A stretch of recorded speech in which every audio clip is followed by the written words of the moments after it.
बता दें कि बांकीपुर उपचुनाव को लेकर इस वक्त की सबसे बड़ी खबर सामने आ रही है। बांकीपुर से बीजेपी के कैंडिडेट अभिषेक सिन्हा बंटी पीछे हटे, नामांकन के बाद चुनाव लड़ने से इनकार किया। इस वक्त की सबसे बड़ी खबर, बीजेपी को लगा सबसे बड़ा झटका।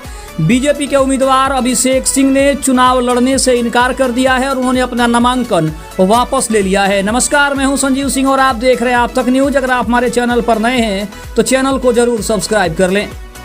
बता दें कि शहर के बांकीपुर विधानसभा सीट से उपचुनाव में बीजेपी के कैंडिडेट अभिषेक कुमार सिन्हा ने अपना नामांकन वापस ले लिया है।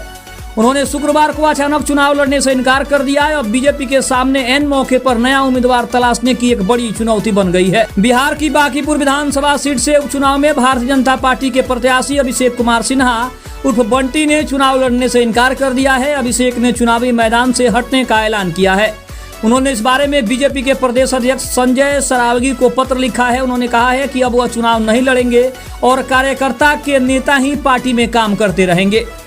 अभिषेक बंटी ने अपना नामांकन भी वापस ले लिया है। बांकीपुर उपचुनाव में बीजेपी ने जन सुराज पार्टी के प्रशांत किशोर और आरजेडी की रेखा गुप्ता के सामने एक साधारण कार्यकर्ता को मैदान में उतारा था। अभिषेक सिन्हा बंटी ने शुक्रवार शाम को पटना स्थित भाजपा प्रदेश कार्यालय में प्रेस वार्ता के दौरान ये ऐलान किया है। उन्होंने एक दिन पहले ही बांकीपुर सीट से उपचुनाव के लिए नामांकन किया था।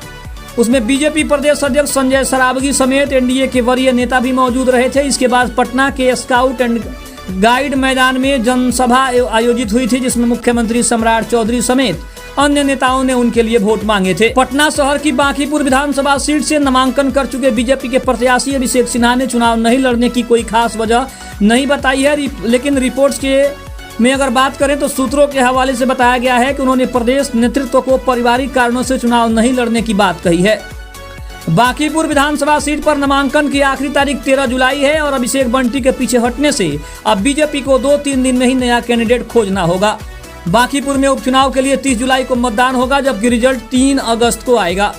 इस घटनाक्रम में से बिहार में सियासी भूचाल तो मचा हुआ है। वहीं प्रमुख सत्ताधारी दल बीजेपी के सामने अब बांकीपुर में एन मौके पर नया कैंडिडेट उतारने की एक बड़ी चुनौती बन गई है।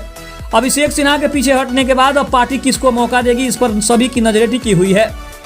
अभिषेक सिन्हा बंटी जो है बांकीपुर सीट से 5 बार विधायक रहे। बीजेपी के राष्ट्रीय अध्यक्ष नितिन नवीन के काफी करीबी माने जाते हैं और वह भाजयुमो के प्रदेश उपाध्यक्ष भी रह चुके हैं।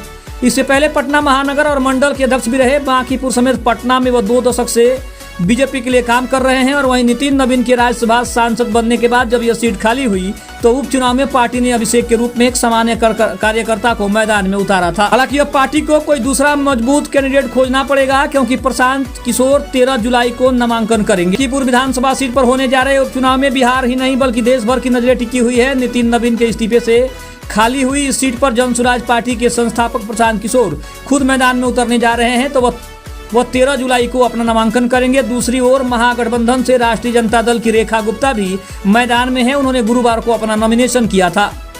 तो देखा जाए तो यह बिहार से इस वक्त की सबसे बड़ी खबर है और बीजेपी को सबसे बड़ा झटका लगा है, क्योंकि बांकीपुर उपचुनाव में उतरने वाले अभिषेक सिन्हा ने अपना नामांकन वापस ले लिया है और उन्होंने चुनाव लड़ने से साफ इनकार कर दिया है।